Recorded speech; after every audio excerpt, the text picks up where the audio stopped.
Today I'll teach you guys how we guys can remove status on WhatsApp.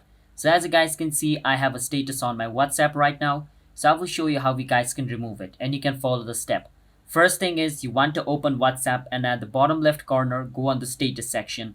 Once you're on the status section, you can click on the status and open the status.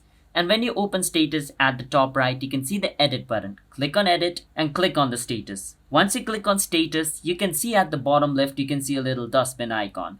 Click on the dustbin icon and click on delete one status update. Once you do that, your status will be deleted just like this. So you can do the same step if it's Android, if it's iOS, doesn't matter. The steps are pretty much same. But you have to remember that when you remove your status, it's going to be permanently deleted. You cannot recover it again. So if you want to save your important status, make sure to back it up because once you perform this activity, it's not going to be recoverable again. All right, it's going to be permanently gone.